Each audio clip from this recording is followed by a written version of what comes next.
أعوذ بالله من الشيطان الرجيم بسم الله الرحمن الرحيم إنا نحن نزلنا الذكر وإنا له لحافظون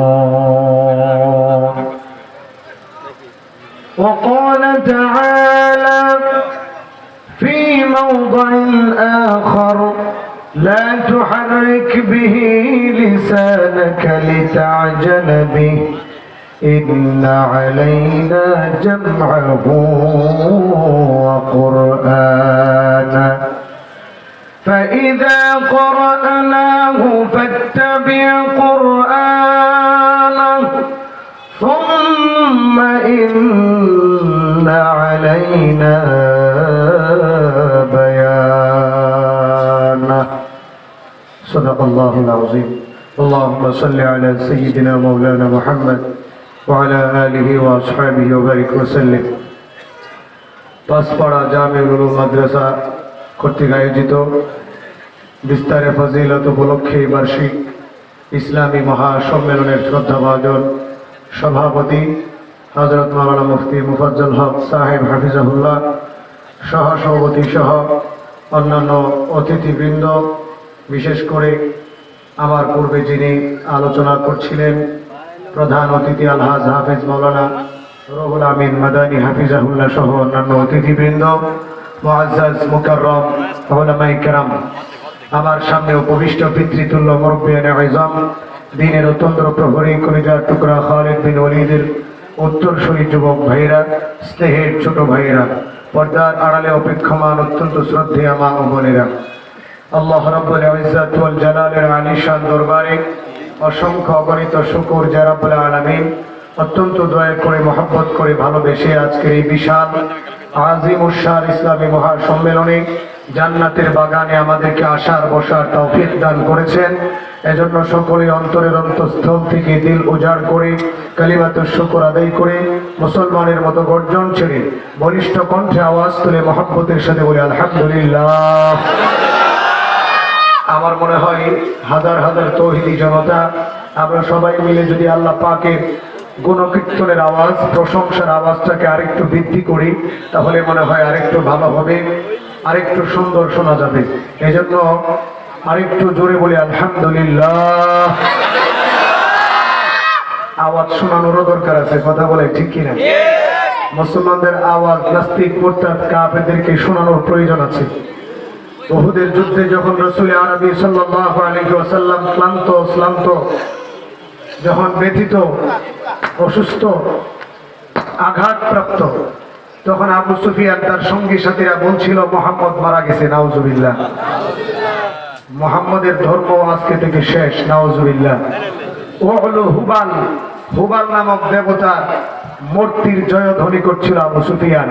ওহলো হুবাল, হুবাল বলে চিৎকার করছিল আবু সুফিয়ান, যিনি মক্কা বিজয়ের সময় ইসলাম গ্রহণ করেছেন।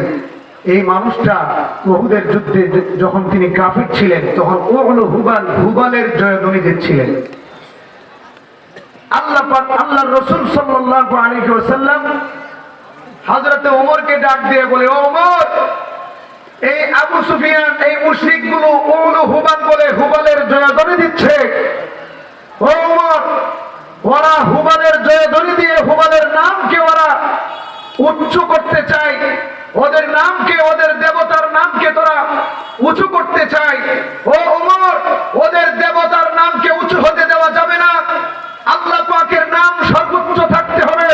আল্লাহ পাকের জয়ধ্বনি, আল্লাহ পাকের বরত্বের নাম, আল্লাহ পাকের প্রশংসার জয়ধ্বনি সবচেয়ে উপরে থাকতে হবে। কথা বলুন ঠিক না? আল্লাহর রাসূল ওমরকে ডাক দিয়ে বলে, ওমর, ওদেরকে বলে দাও আল্লাহু আলা ওয়া জাল, আল্লাহু আকবার, হুবাল বনা, হুবালের জয়ধ্বনি যেন উঁচু হতে না পারে, আল্লাহ পাকের জয়ধ্বনি উঁচু হতে হবে। এজন্য ওদেরকে শুনে দাও আল্লাহু আজাল, আল্লাহই বড়, আল্লাহু আকবার, আল্লাহ কিনা? ওরা হুবালের জয়ধ্বনি দেয়, আমরা কার জয়ধ্বনি দেই? আল্লাহর জয়ধ্বনি সবচেয়ে উপরে হইতে হবে কিনা? আল্লাহ পাকের প্রশংসার উচ্চারণ সবচেয়ে বড় করে হতে হবে কিনা? এজন্য আরেকটু চিৎকার মেরে বলেন আলহামদুলিল্লাহ, আল্লাহু আকবার। অনেকে বলে হুজুর আল্লাহু আকবারের স্লোগান দিয়েন না, ভয় লাগে। আল্লাহু আকবারের স্লোগান দিলে ভয় লাগে, তার মানে ইমানে কি আছে?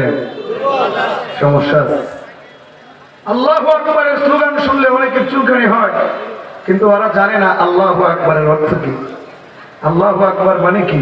আল্লাহ সবচেয়ে বড়, আল্লাহ পাক সবচেয়ে উঁচা, আল্লাহ পাক সবচেয়ে বড়, আল্লাহ পাক সবচেয়ে মহান। আল্লাহ পাকের সামনে কিসের হুবাল, কিসের মূর্তি, কিসের দেবতা, কিসের নেতা, কিসের নেত্রী? সবচেয়ে আওয়াজ বেশি দিতে হবে আল্লাহু আকবার বলে। কথা বলে ঠিক কিনা? অমুক জয় তমুক জয়, জালো আর জালো, এই আওয়াজ তো খুব জোরে দেন। যখন আল্লাহু আকবারের আওয়াজ দিতে বলা হয় তখন মুসলমান সীমায় যায়। কথা বলে ঠিক কিনা? ও মুসলমান, জীবন যেতে পারে, আল্লাহু আকবারের ধ্বনি যেতে পারে না। কথা বলে ঠিক কিনা?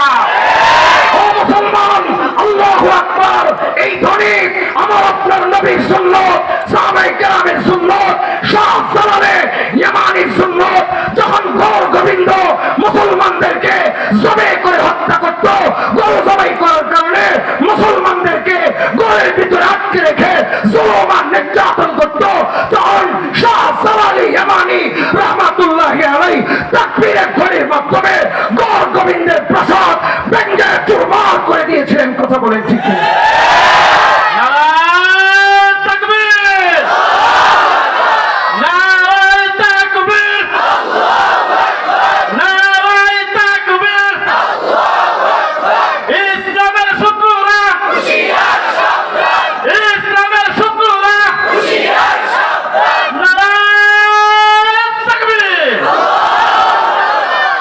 সম্মানিত হাজিরিন, আল্লাহু আকবারের ধ্বনি দিবেন তো? তাকবীরের ধ্বনি ছাড়বেন না তো? ইনশাআল্লাহ। জীবন গেলেও রক্ত গেলেও তাকবীরের ধ্বনি ছাড়া যাবে না। কথা বলুন ঠিক কিনা? সম্মানিত হাজিরিন, আমি আপনাদের সম্মুখে পবিত্র কালামুল্লাহ থেকে কয়েকটি আয়াত তিলাওয়াত করেছি। যদি আল্লাহ পাক রব্বুল আলামিন তৌফিক দান করেন, উক্ত আয়াতের আলোকে সংক্ষিপ্ত আকারে কিছু কথা বলে আপনাদের কাছ থেকে দোয়া চেয়ে বিদায় নেব ইনশাআল্লাহ। অনেক ওলামায়ে কেরাম উপস্থিত আছেন। আপনারা জানেন আমাদের সকলের হৃদয়ের স্পন্দন আল্লামা মাহমুদুল হাসান গনবী হাফিজাহুল্লাহ উপস্থিত আছেন। তারপরে আরো যুবক ভাইদের সবচেয়ে পছন্দের বক্তা, বর্তমানে সকলের হৃদয়ের স্পন্দন আমার কলিজার টুকরা ভাগিনা রফিকুল ইসলাম মাদানী উপস্থিত হয়েছেন। কথা বলুন ঠিক কিনা? আব্দুল বাসিত খান সিরাজি সাহেব সহ আর ওলামায়ে কেরাম এখানে বয়ান রাখবেন। আপনারা শেষ পর্যন্ত থাকবেন। বাকি যারা এদিক সেদিক দাঁড়ায় আছেন জায়গা নেওয়ার জন্য আপনারা তাড়াতাড়ি মাঠে চলে আসেন। মাঠ কিন্তু কানায় কানায় ভরে যাচ্ছে, পরে আর কাছ থেকে এত বড় বড় ওলামায়ে কেরামকে দেখতে পারবেন না। এই জন্য সকলেই জমে জমে বসে যান। আমার পর থেকে ধারাবাহিকভাবে আপনাদের কলিজার টুকরারা বয়ান করে আপনাদেরকে আনন্দিত করবে ইনশাআল্লাহ। হাতের ডান পাশে, এটা পশ্চিম পাশ না, পশ্চিম পাশ, পশ্চিম উত্তর কোণায় অনেক জায়গা এখনো খালি আছে। আপনারা যারা পিছনে বসছেন, কষ্ট করে দাঁড়িয়ে আছেন, জায়গা পাচ্ছেন, আপনারা মেহেরবানি করে এই উত্তর কোণা চলে আসেন, পশ্চিম উত্তর কোণে চলে আসেন। সম্মানিত হাজিরিন, আমি আপনাদের সম্মুখে যে আয়াতগুলো তিলাওয়াত করেছি এই আয়াত সম্পর্কে সংক্ষিপ্ত আলোচনা করে বিদায় নেব ইনশাআল্লাহ। কোরআন সম্পর্কে বর্তমানে ষড়যন্ত্র চলছে, কোরআনের বিরুদ্ধে ষড়যন্ত্র চলছে। কথা বলুন ঠিক কিনা? কোরআনের 28টি আয়াত নিয়ে ষড়যন্ত্র চলছে, চক্রান্ত চলছে। কোরআন নাজিল হয়েছে প্রায় 1500 বছর হয়ে গেছে। বারবার ষড়যন্ত্র হয়েছে, কিন্তু ষড়যন্ত্রকারীরা টিকতে পারে নাই। কোরআন ঠিকই আছে এবং কিয়ামত পর্যন্ত টিকে থাকবে। ষড়যন্ত্রকারীরা ধ্বংস হয়ে যাবে। কথা বলুন ঠিক কিনা?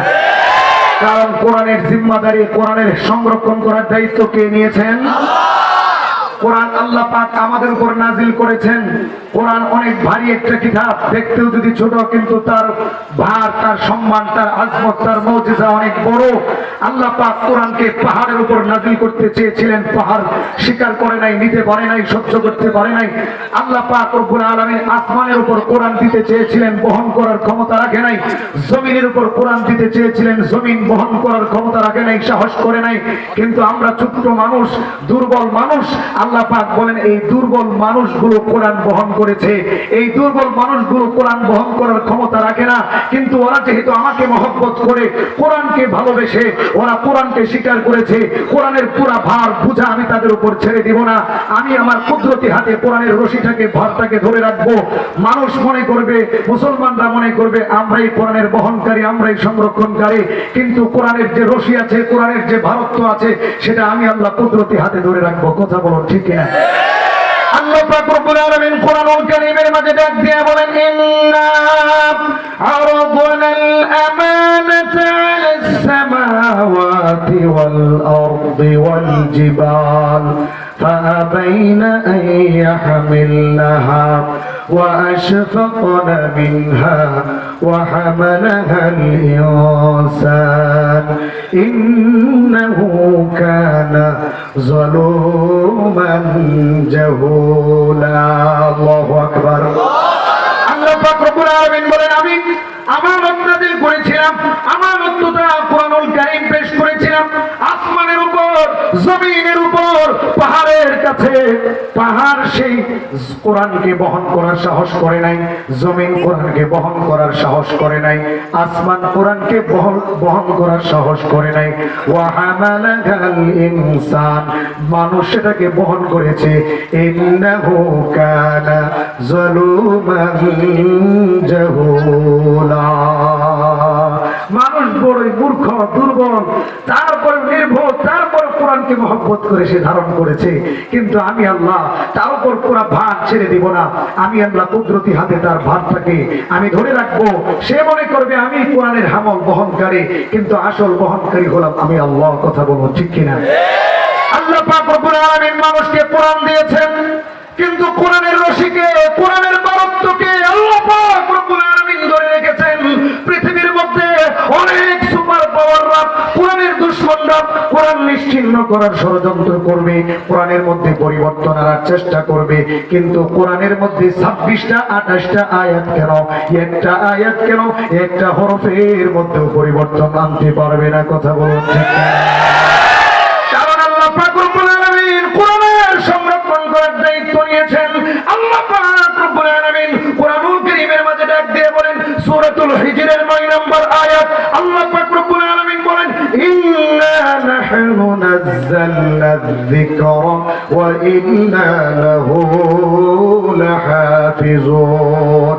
আমি আল্লাহ কোরআন নাযিল করেছি, আমি আল্লাহ জিকির নাযিল করেছি, এবং এই জিকির তথা কোরআনের সংরক্ষণ করার দায়িত্ব আমি আল্লাহ নিয়ে নিয়েছি।